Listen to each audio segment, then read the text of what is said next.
Hi, my name is Israel Bagasho. I'm one of the scientists here at LI-COR, and today in this video I want to talk about how to calibrate the LI-COR eddy covariance gas analyzers. So when we talk about calibration, we're talking about user calibration. We have two types of calibration. All the gas analyzers that we make are factory calibrated here at LI-COR, and the factory calibration involves characterizing the instrument performance across multiple concentrations and multiple temperature environments. So it's done in the environmental chamber where we control temperature, and we run multiple gases or concentrations and multiple dew points or water calibration points to characterize the performance of the instrument as a whole across those ranges. The user calibration, on the other hand, is validating the performance at a given temperature and pressure with 1, 2, or maybe up to 3 points of concentrations or 3 points of water dew points. And that's done in order to provide the user confidence in the calibration of the instrument, the performance of the instrument over the years. We don't have a specific recommendation to send instruments, every year or every 2 years for factory calibration, but it's up to the user and the experimental requirements to send it back, have the instrument fully recalibrated to guarantee specific performance. For user calibration, similarly, we don't have a required monthly, weekly requirements of calibration. But there are definitely a few instances where a calibration would be useful or highly recommended. For example, one of the things that changed the instrument calibration is temperature changes. If there is going to be significant temperature changes, as happens when the season changes from winter to spring and summer, or from summer back to fall and winter, it may be highly recommended to check the calibration and do a zero and span on that instrument. So seasonally, we recommend doing a calibration check and making the calibration or adjusting the calibration to make sure the instrument continues to perform within specifications. Another time where a calibration would be definitely recommended and required actually will be if you're replacing the internal chemicals of the analyzer. All the CO2 and water vapor analyzers have internal chemicals that scrub CO2 and water vapor out of the internal housing. These chemicals last a very long time, 6 months to a year or more, depending on the environment the instrument is deployed. When these chemicals are replaced, typically we recommend once a year. In deployments, in very humid deployments, we recommend replacing every 6 months. When those internal chemicals are replaced, we recommend waiting for about a 24 to 48 hour period and then performing a zero and span calibration.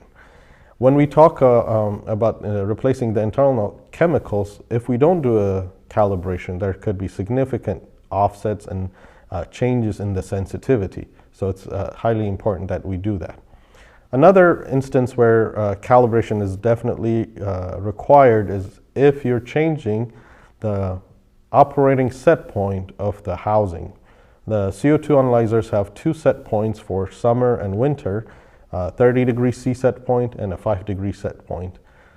If you're switching from one to the other, the instrument performance, the instrument output changes, and it's important that you validate and characterize that performance by doing a zero and span for both water and CO2. In general, the most important calibration is to do a zero calibration. From our experience and from the data we've seen, most of the changes in the instrument response start in the zero. There is still some change in the span or in the sensitivity of the instrument, but the majority of it happens in the zero. So doing a zero calibration is very critical. If you can only do one, do zero. But after especially changing internal chemicals and after changing chopper set point, also doing a span would be highly recommended.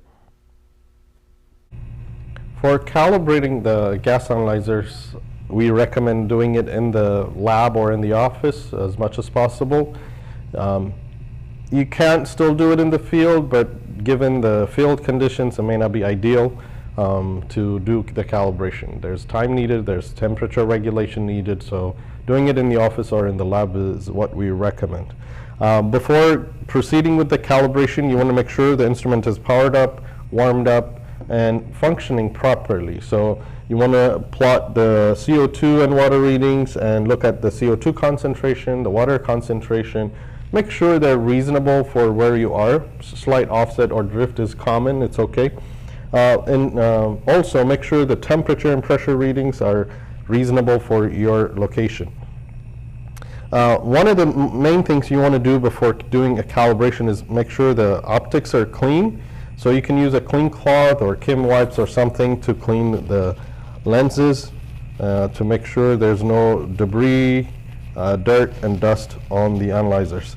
As you're doing that, the signal strength will change. You'll see the readings also will spike up and down. But once that's cleaned and it's ready to go, you want to go ahead and insert the calibration shroud into the analyzer measurement path. So we're doing the LI-7500DS calibration, and we're going to go ahead and insert the calibration shroud. So the calibration shroud is a metal tube that allows a controlled air to flow through the measurement path. It's got two connections, fittings for connecting tubing that will be connected to the gases we will use. So once you clean the cell, look at the signal strength, and you're going to go ahead and insert the calibration shroud to start the calibration. And you want to make sure it sits nice and center. And after you insert it, adjust it as needed, and then look back at the signal strength. So if you started at close to 100, once you insert the calibration shroud, make sure it goes back to 100. Otherwise, if it's significantly lower or different from before, that means the measurement path is blocked. So you want to make sure it's all clear. So make sure it's nice centered and the signal strength goes back to where it was. For calibration, obviously you need zero gas to do zero, or a way to generate zero air. It's possible to use scrubber chemicals to do zero calibration. A chemical that scrubs CO2 and water out of the airstream. We have documentation that talks about what are the best choices there, and on our support website. Generally, I prefer using a zero gas. It's guaranteed. You don't have to worry about are the chemicals fresh and so on. You can use CO2-free air, or zero air as it's called. For 7500 and 7200, you could also use nitrogen. You want to have good quality tank. We recommend getting a high purity or high quality tank that has a certification that tells you what the impurities are, if possible. For zero gas, we're using an ultra high purity zero gas here. On the tanks, we have regulators and flow meters or rotometers to tell us how much airflow we're getting. And typically for calibration for LI-7500, we want to have a flow of about half a liter, roughly, or a little bit more than that, depending on how quickly you want to get to stable. This is a small volume, so within a half a liter flow, we should be quickly able to get to zero. So I'm going to go ahead and connect the inlet from the cal shroud to the zero gas. I've already set it up so it's flowing at about half a liter per minute. Once I connect the inlet, I will start to see this readings quickly drop. So we're looking at monitoring the CO2 readings on the main screen here, and we see that it's dropping and closing in on zero. We'll let it run for a few, minute or two, and as that's going, we will go ahead and go to the calibration settings of the software. When we get to that, the first thing we see is the zero tab, and on the zero tab there will be two flag indicators to tell us if the readings have stabilized enough to a point where we can do a zero. So the water is still dropping, so the water is still red, but the CO2 has already gotten to a stable point, technically we can go ahead and zero CO2, but we'll wait for 1 more minute for water to get stable. Once we have everything connected here and the gas flowing, we need to go ahead and connect the temperature sensor that's attached to the cal shroud to the DSI, the LI-7500 DSI. So I'm going to go ahead and connect it, and this is going to take that temperature reading from this and plug it into the data, so the readings will be calculated based on the temperature reading from this sensor. And it connects here on the tops of that DSI box.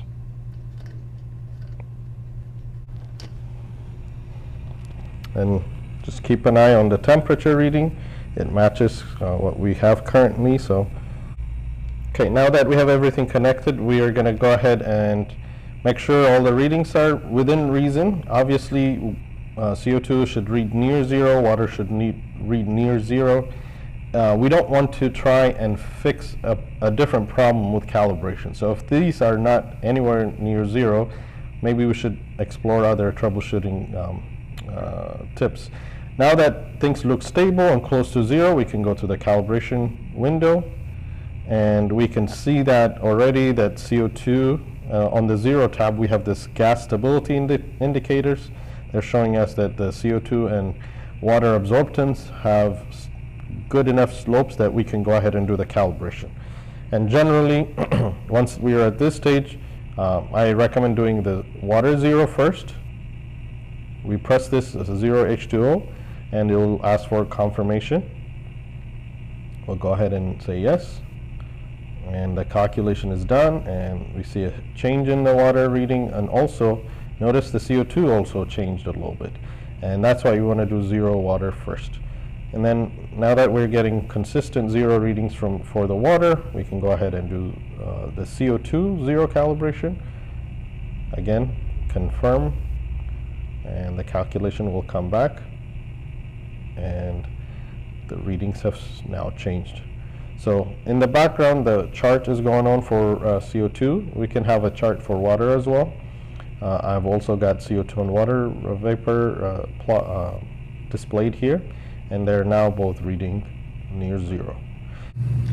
Now that we've done the zero gas, we can go ahead and do the span calibration for CO2. And I've already connected the inlet of this calibration shroud to the tank we're going to use. We're using a 400 ppm CO2 in air tank. So when you're getting calibration tanks for span, you want to make sure it's CO2 mixed in air. When it's CO2 in nitrogen, it will cause a calibration error that will stay after you do the calibration. So make sure it's CO2 in air. The other thing you want to do is make sure it's a good quality tank, 1% accuracy or uncertainty or better. If you can get a certificate of analysis from the tank supplier that shows you the uncertainty, that's even better. So once you have that information, you hook it up. Like I said, there's a regulator, rotometer. I've got a flow of about ½ liter per minute through the analyzer, and the readings have already stabilized. And we're reading close to 400 ppm, just a few ppms off. So we can go ahead and do the actual calibration in the software. So to do the calibration in span, we go back to the calibration section. We've done zero, the stability is green, so we can go ahead to the span tab here. And for CO2 span, what we will do here is enter the concentration of the tank. So we've got a 400 ppm tank, so we'll go ahead and enter 400 in ppm and press the button that says span CO2. And we send the confirmation, and we will see the readings adjust from about 395 to 400 ppm. Let the gas run for another minute or so to make sure the readings are stable and they're not reverting or jumping around. For water calibration, we recommend using a dew point generator such as the LI-610. that can generate a known airstream with constant concentration of water in it.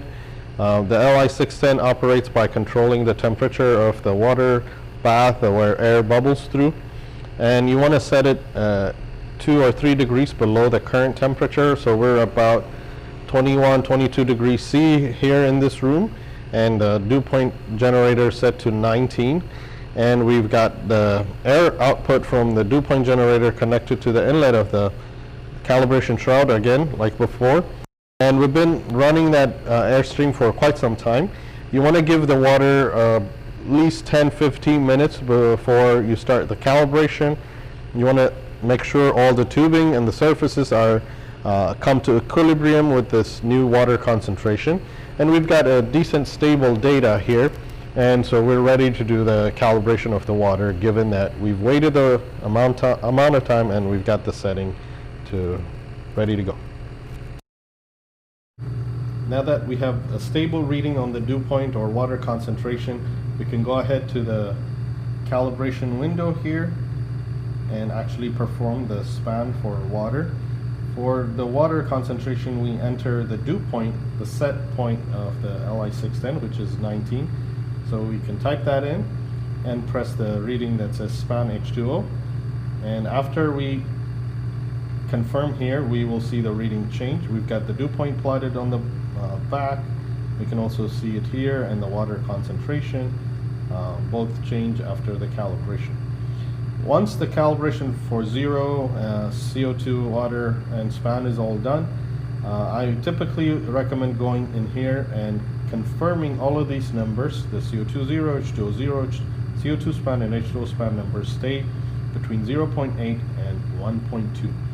That's the general number that we expect them to be. If they are out of that range, they might have more sensitivity or have bigger offset. So if to confirm the calibration went through as expected, come here, confirm these things, these numbers stay between 0.8 and 1.2.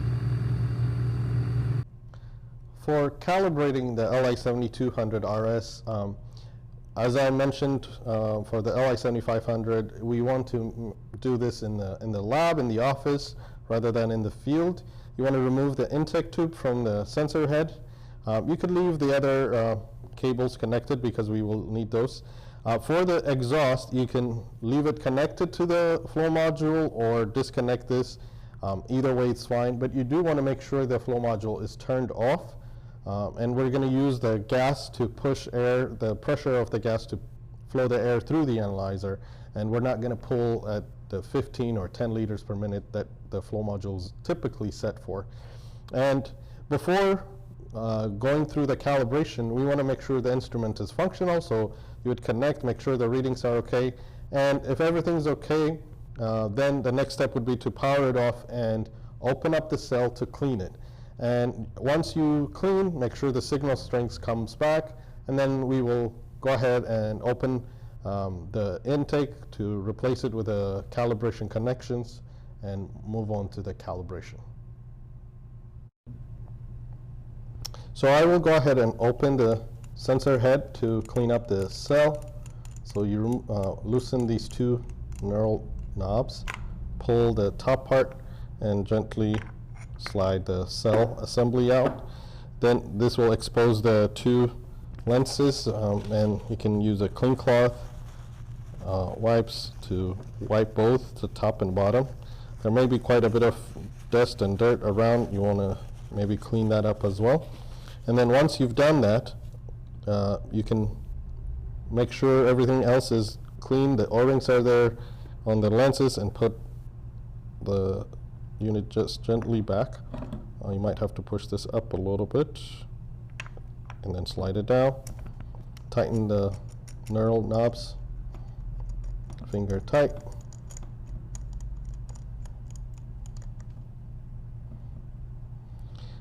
Now for the calibration connection, you can use a swage lock ferrule and nut to connect the tubing here from the calibration gas using those directly, or you can swap it out, swap out this swage lock connection with a quick connect piece that is included in the spare skid.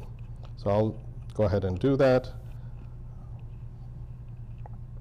This is a piece that allows us to use the quick connect on the plastic tubing. So push that in and screw that, tighten it a little bit so you don't have any leaks. And from there, the process is the same. We connect our calibration gas. Again, we will have the tank connected to a regulator and a flow meter, and we will flow about ½ liter per minute or so or more through the analyzer. I've left the exhaust tube connected. As I'm doing this, I'm making sure the readings are close to what I expect for zero. For example, if I'm running zero gas, make sure the temperature, both the inlet and outlet thermocouple, are reading correctly. The head pressure and the box pressure are reading correctly, and as well as the total pressure. So once I confirm that, then I can go through the software and do the calibration. If you have more questions, we have plenty of resources on our website, videos, instruction manuals, step-by-step guides for the calibration. And feel free to contact us or your local distribution partner.